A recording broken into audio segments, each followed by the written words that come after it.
"Sell your house, Mom," my son said, as if he were asking me to pass the salt. And for a moment, I just looked at him, really looked at him, trying to find the boy who used to run through this house in socks, laughing. But all I saw was a man who wouldn't meet my eyes, so I smiled, slow and calm, and said, "Then sell yours first." And the way his wife froze beside him told me everything I needed to know. Because people don't react like that unless they've already planned something, unless they've already decided what you're worth. And in that moment I realized this wasn't a conversation. It was a request dressed up as concern, a quiet attempt to move me out of the only home I had left, the house I bought with my husband 37 years ago, the house where every scratch on the floor had a memory attached to it. And I could feel the weight of their silence pressing in, thick and uncomfortable, like they were waiting for me to back down, to apologize, to say I didn't mean it. But I didn't. I just reached for my glass of water and took a small sip, steady, controlled, the way I'd learned to be after years of smoothing over other people's problems. And Daniel cleared his throat, finally speaking again, his voice softer now, careful. "Mom, it's not like that. We're just thinking about what's best for everyone." And I nodded as if I believed him. Even though 2 days earlier a man I didn't know had knocked on my door and asked if I was Margaret Collins, asked if I was aware of a financial obligation connected to my son's name. And I had told him there must be some mistake, because my son would have told me if something was wrong, wouldn't he? And now here he was, sitting across from me at my own dining table, asking me to give up the one thing that was truly mine. And I noticed how Rachel finally picked up her fork again, but didn't eat. How her eyes flicked between Daniel and me like she was measuring every word, every reaction, calculating something I hadn't been meant to see. And that was when the pieces began to settle into place, quiet and cold, not all at once, but enough for me to understand that this wasn't sudden, this wasn't desperation, this was a plan, something that had been building behind polite smiles and holiday visits, behind questions about how I was managing the house on my own, behind offers to help that suddenly made a lot more sense. And I felt something inside me shift, not breaking, not even hurting, just adjusting, like a door closing gently instead of slamming shut. And I set my glass down carefully, the soft click echoing louder than it should have, and said, "I'll think about it," watching the relief wash over their faces just a little too quickly, just a little too obvious. And in that moment I knew I was right to say nothing more, because sometimes the most powerful thing you can do is let people believe they're winning, especially when you've already made a decision they know nothing about yet. I did not sleep that night, not because of what Daniel had said, but because of how easily he had said it, like asking his own mother to give up her home was just another practical decision, something to be discussed over dinner and settled before dessert. And I lay in bed staring at the ceiling, listening to the quiet creaks of the house I had lived in for nearly 4 decades. The same house where every corner still carried the echo of a life I had built with my husband. And I found myself thinking back to that knock on the door 2 days earlier. The man standing there in a pressed shirt, polite but distant, asking careful questions that did not feel accidental, asking if I was aware of certain financial obligations tied to my son's name. And at the time I had dismissed it, told myself there had to be some confusion, because Daniel would never hide something like that from me. Not my son, not the boy who used to sit at this very kitchen table doing his homework while I made dinner. But now the memory felt different, sharper, like a warning I had been too trusting to hear. And the more I thought about it, the more small details began to surface, things I had ignored because they seemed harmless on their own. The way Daniel had started calling less often over the past year, the way Rachel always answered questions about their life with polished, rehearsed answers, the way every visit felt slightly rushed, slightly distracted, as if they were always somewhere else even when they were sitting right in front of me. And I realized that I had been seeing pieces of this for a long time without ever putting them together, because it is easier to believe in your family than to question them, easier to accept distance than to imagine deception. And sometime around 3 in the morning, I got out of bed and walked downstairs, the hardwood floor cool beneath my feet, and I stood in the kitchen where we had sat just hours earlier, replaying every word, every pause, every glance between Daniel and Rachel. And I could still see the way she had stiffened when I suggested he sell his own house, the way her hand had tightened around her fork, the way she had looked at him, not with surprise, but with calculation, as if she was already adjusting to a new plan. and that was when the last piece fell into place. Quiet and undeniable. This had never been about helping me. It had always been about using me, and I felt something settle inside me then. Not anger, not even sadness, but clarity, a kind of stillness that comes when you finally understand exactly where you stand. And I turned on the kitchen light and walked over to the drawer where I kept my documents. Pulling out the folder my husband had insisted we organize years ago. Deeds, insurance papers, everything carefully labeled in his neat handwriting. And I ran my fingers over the pages, remembering how he used to say that a home was more than a place. It was security, independence, something no one should ever be able to take from you. And for the first time since Daniel had spoken, I allowed myself a small, almost invisible smile, because what he and Rachel did not know, what they could not possibly know, was that I had already started asking questions of my own, already started making quiet decisions before they ever sat down at my table. And as I closed the folder and turned off the light, I realized that whatever they thought was going to happen next, they were already too late to control it. The next morning arrived too quietly, the kind of quiet that makes you notice things you normally would not, like how the sunlight came through the kitchen window at exactly the same angle it always had, but felt colder somehow.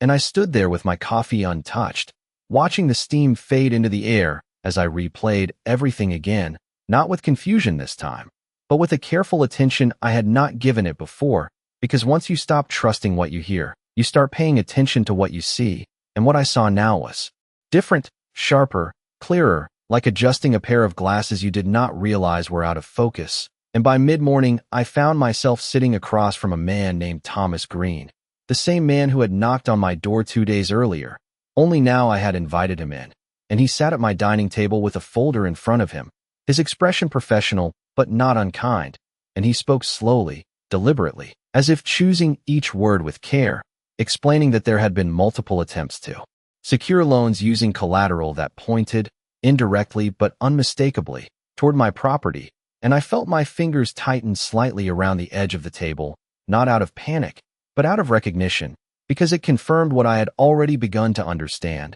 This was not a sudden crisis. This was something that had been building, something that required planning, signatures, conversations I had never been part of, and I asked him one simple question: whether my name had ever been used. Without my knowledge, and he hesitated just long enough for me to notice before answering that there had been inquiries, nothing finalized, but enough to raise concern, and that pause told me more than his words ever could, and I nodded, thanking him for his honesty, even though what I felt was not gratitude, but a quiet shift deeper into certainty. And after he left, I remained at the table for a long time, staring at the empty chair across from me where my husband used to sit, remembering how he would always insist on double-checking everything, how he would say that trust was important, but documentation was better, and I realized then how much I had relied on him to handle those things, how easily. I had assumed that after he was gone, the people closest to me would step into that role with the same care, the same loyalty, and instead they had stepped into something else entirely, something that required me to learn quickly, to see clearly, to act without hesitation.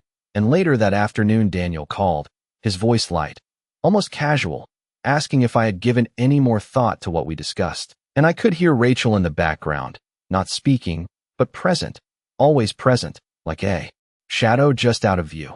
And I told him I was still considering my options, keeping my tone even, measured, and he seemed relieved, too relieved, thanking me in a way that felt premature, as if he believed the outcome was already decided. And when I hung up, I did not feel anger. I did not feel betrayed in the way I might have expected. Instead, I felt something colder, more precise, the kind of understanding that leaves no room for doubt.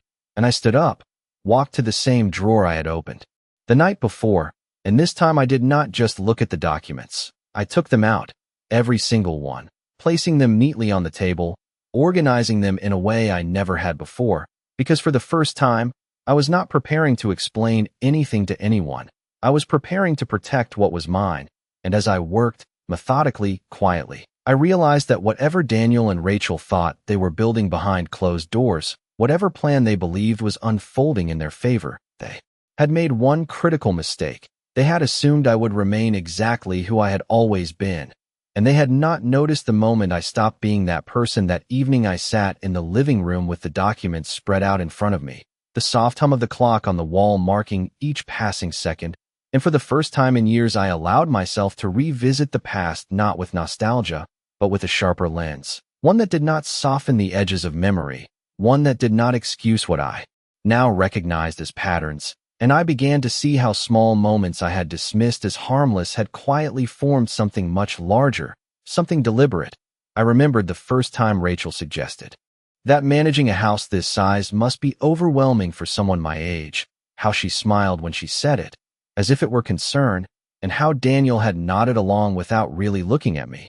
I remembered the time they offered to help me organize my finances, insisting it would make things easier, more efficient, and how I had declined politely, thinking it was simply a gesture of care.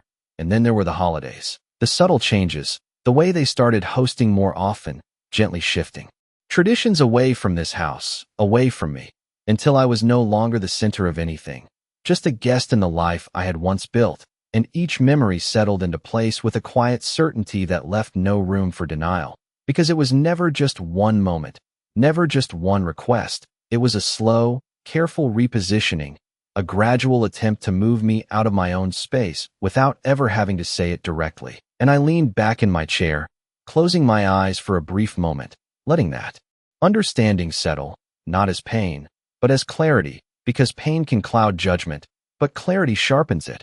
And when I opened my eyes again, I no longer felt uncertain about what needed to be done. I gathered the documents into a neat stack and reached for my phone, dialing a number I had not called in years, a lawyer my husband and I had trusted long ago, someone who understood not just legal language, but the importance of protecting what mattered. And when his voice answered, steady and familiar, I introduced myself and explained, carefully, that I needed to review my assets and ensure everything was structured in a way that could not be influenced or accessed without my full consent. He listened without interruption, asking only a few precise questions, and by the end of the call we had arranged to meet the following morning.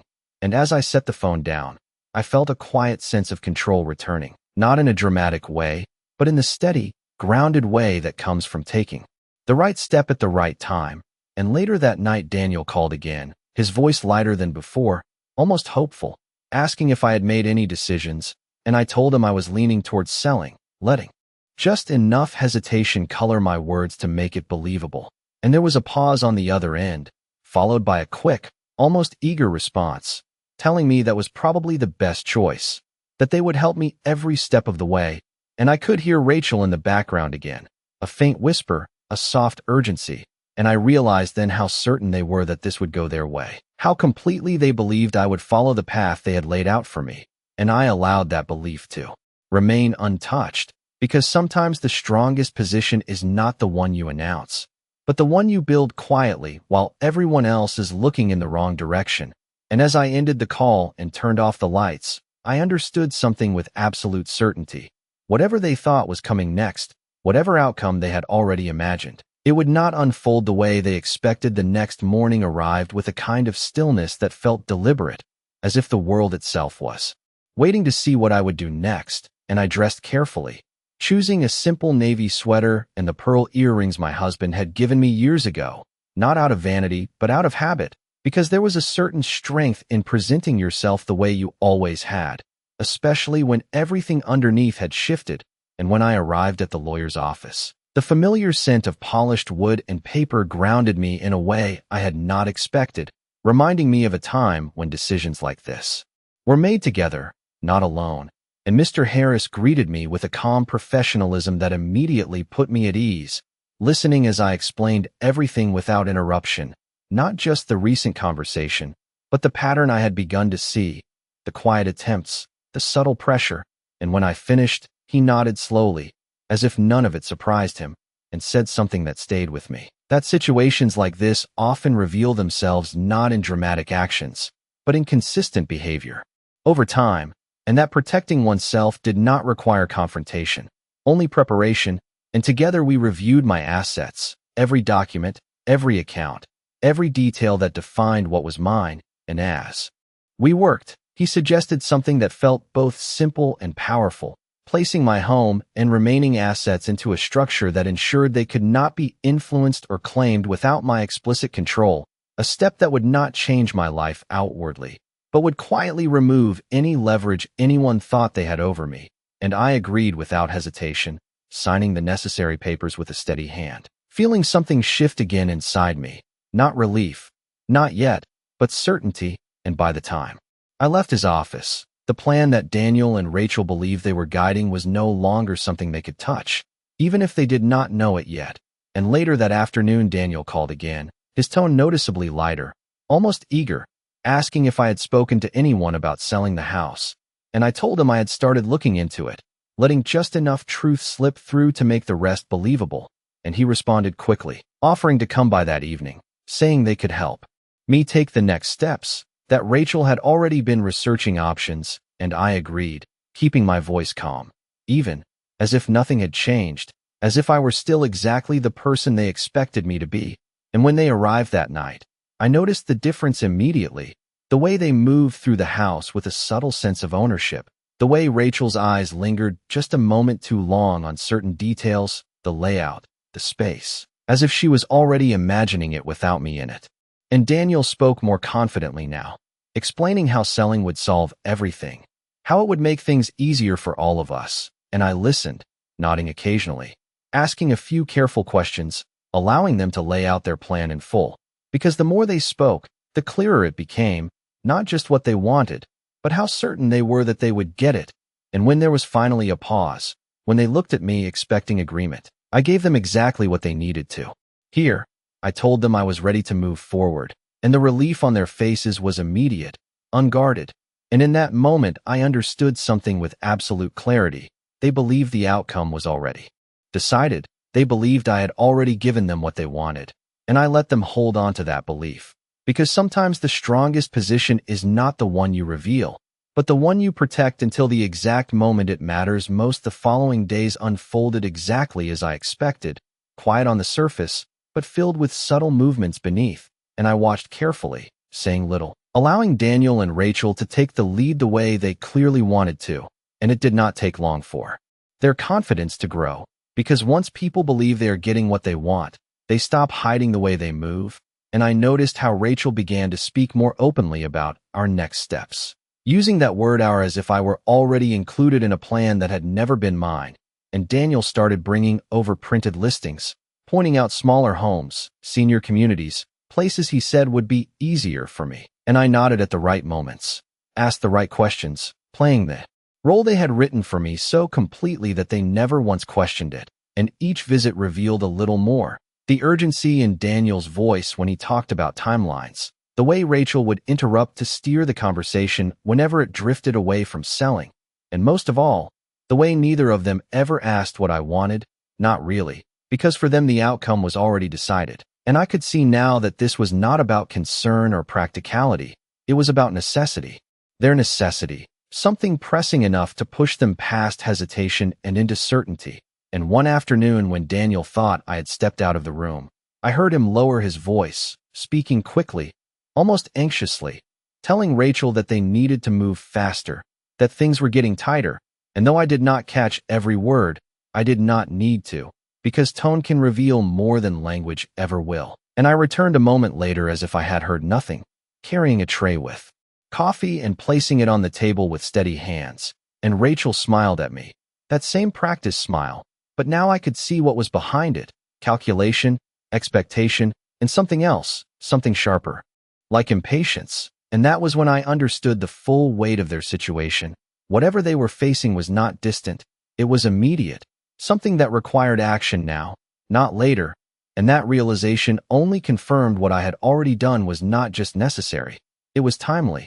And a few days later, Daniel suggested we meet with a real estate agent, saying it would help us move things along. And I agreed without hesitation, because this was the moment I had been quietly preparing for.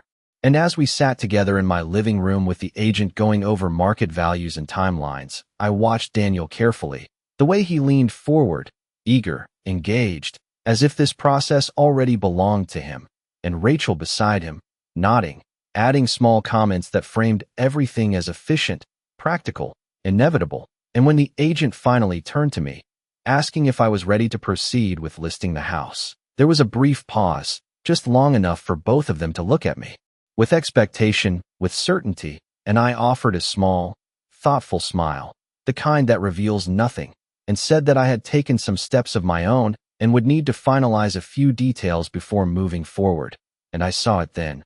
The flicker of confusion, brief but undeniable, passing between them before either could hide it, because for the first time, something had shifted outside of their control, something they had not anticipated, and though they quickly recovered, offering reassurances, suggesting timelines, trying to guide the conversation back to familiar ground. I knew in that moment that the foundation of their plan had already begun to crack, even if they did not yet understand why.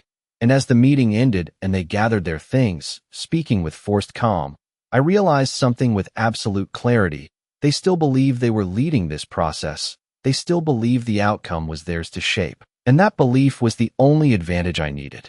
To let them continue just a little bit longer after that meeting, something subtle but undeniable changed in the way Daniel and Rachel carried themselves, not outwardly at first, but in the small details that most people would overlook. The way Daniel's voice lost a bit of its easy confidence when he spoke about timelines. The way Rachel started asking more direct questions instead of guiding the conversation with quiet suggestions.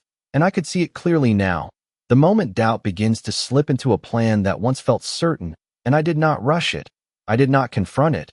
I simply allowed it to unfold. Because doubt has a way of growing on its own when it is given enough space. And over the next few days, their visits became more frequent, more purposeful, and I noticed how they began to repeat the same points, as if saying them enough times would make them real again, reminding me how much easier my life would be, how practical the decision was, how everything would fall into place once the house was sold. And I listened the same way I always had, calm, attentive, giving nothing away. Because what they did not realize was that every word they spoke now sounded different to me, stripped of its surface meaning, revealing only intent. And one afternoon Rachel arrived alone, something that had not happened before, and she sat across from me at the kitchen table with a kind of practiced softness in her expression, telling me she just wanted to check in, to make sure I was feeling comfortable with everything. And I watched her carefully, noticing how her hands rested too still on the table, how her smile held just a fraction too long, and I responded in the same measured tone I had used all week, telling her I appreciated their concern and that I was taking everything into consideration. And for a moment she hesitated, as if deciding whether to push further, before leaning in slightly and saying that sometimes it is better to make decisions quickly, before things become complicated. And that was the first time she said it without wrapping it in anything else. No softness, no disguise, just a clear suggestion. And I nodded slowly, as if I understood, even though what I understood was not what she intended. And when she left, I sat there for a long time, thinking about how quickly patience fades when people believe something is slipping away.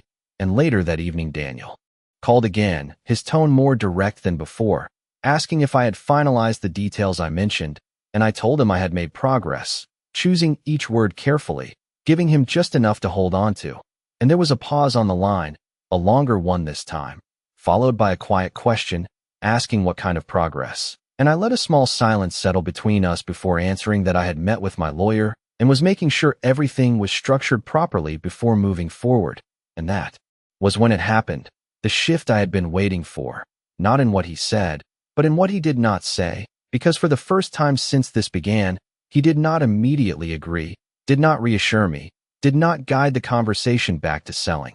Instead, there was a careful stillness in his voice when he finally responded, asking what exactly I meant by structured, and I could almost hear Rachel in the background again, not speaking, but listening, and I kept my tone light, almost casual, explaining that it was just a precaution, something my husband would have wanted, something to make sure everything was clear and protected. And I could feel the tension on the other end of the line, subtle but unmistakable, like a thread pulled just tight enough to notice. And when the call ended, I knew without any doubt that they had finally realized something had changed. Not everything, not yet, but enough to make them question the certainty they once had. And as I set my phone down and looked around the house, at the walls that had held my life for so many years, I understood that whatever came next, it would no longer be on their terms. The next meeting was set for the following afternoon, And this time it was not just a casual visit or a quiet conversation over coffee. It was something more deliberate, something they had clearly prepared for. And when Daniel and Rachel arrived, there was a different kind of energy in the room, not the easy confidence they had carried before, but something tighter, more controlled, as if they were trying to hold everything in place. And I greeted them the same way I always had, calm, composed, inviting them to sit at the dining table where so many conversations had taken place over the years. And for a moment no one spoke, the silence stretching just long enough to reveal who would break it first. And of course it was Daniel, his voice steady but careful, asking me what I meant about restructuring things, about meeting with a lawyer. And I could see Rachel watching me closely, her attention sharper than ever, and I folded my hands lightly on the table before answering, choosing each word with the same precision I had used all week, explaining that I had taken steps to ensure everything was properly managed, that the house and my remaining assets were now part of a structure that required my direct authorization for any decisions moving forward. And the effect was immediate, not dramatic, not loud, but unmistakable, the kind of stillness that settles when something shifts beneath the surface. And Daniel frowned slightly, as if trying to understand something that no longer fit into the plan he had been following. And Rachel's expression did not change at first, but I noticed the way her fingers tightened together in her lap, just for a second, before she spoke, asking what that meant for the timeline. And I met her gaze calmly, telling her that it meant there was no timeline, not one they could set, not one that could be rushed, and that any decision about the house would now be entirely mine, without pressure, without urgency. And there it was, the moment they had not prepared for, the moment where the direction shifted away from them. And I could see it clearly now, the realization settling in, not all at once, but enough to disrupt the certainty they had carried into this room. And Daniel leaned back slightly, his voice quieter when he spoke again, asking if I was saying I did not want to sell anymore. And I did not answer immediately.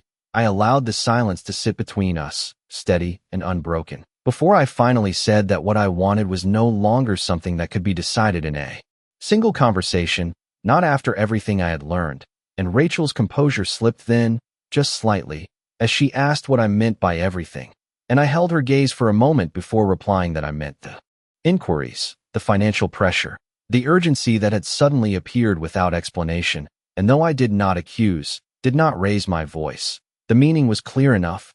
And Daniel looked at me differently then, not as someone he could guide, but as someone he did not fully understand anymore. And the room felt smaller somehow, the air heavier, as if the walls themselves were holding the weight of what had just been said. And I stood up slowly, not abruptly, just enough to signal that the conversation had reached its natural end.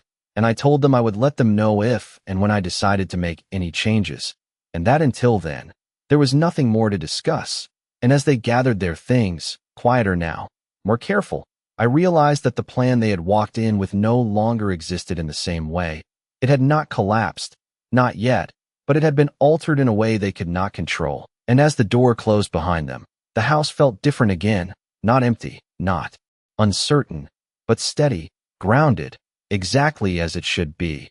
And for the first time since this began, I allowed myself to acknowledge the truth I had been holding on to quietly, that whatever they had intended to take from me, they no longer could. The house felt quieter after they left, but not in the way it had before, not empty or uncertain, but settled, as if something had finally been put back into its proper place. And I moved through each room slowly that evening, not out of habit, but with intention, noticing the details I had almost forgotten to appreciate, the way the late sunlight touched the hardwood floors, the faint scent of the cedar cabinet in the hallway, the photographs that had remained exactly where I had placed them years ago. And I realized that for the first time in a long while, I was not looking at this house as something that might be taken from me, but as something I had already chosen to protect. And over the next few days, Daniel did not call as often, and when he did, his voice carried a careful distance, no longer confident, no longer certain, asking polite questions instead of making suggestions. And Rachel did not come by at all, which told me more than anything she could have said, because silence can be louder than words when it replaces expectation. And one afternoon, Daniel finally came alone, standing at the doorway with a hesitation I had not seen in him before. And when I invited him in, He sat across from me at the same table where everything had begun, but this time he did not lean forward, did not speak first. Instead, he looked around the room as if seeing it differently. And after a long moment, he said quietly that things had not gone the way he expected, that there had been pressure, obligations he had not fully explained. And though he did not say it directly, I understood enough, and I listened without interrupting, without offering comfort or judgment, because this was not a moment that needed either. And when he finished, he asked if there was still a way forward, not for the plan they had brought to me, but for something else, something uncertain. And I folded my hands calmly and told him that there is always a way forward, but it begins with honesty, not assumptions, and that what had happened could not be undone, but it could be understood. And for a moment he nodded, not in agreement, but in recognition, as if he was finally seeing the situation without the influence that had shaped it before. And when he left, there was no resolution, no dramatic ending, just a quiet shift in understanding. And I stood by the window watching him walk to his car, realizing that whatever consequences followed were no longer mine to carry, because I had already made the only decision that truly mattered. I had chosen not to give away what was mine under pressure or expectation, and in doing so, I had reclaimed something far more important than a house. I had reclaimed my place, my voice, and the quiet certainty that I would never again allow someone else to decide the value of what I had built.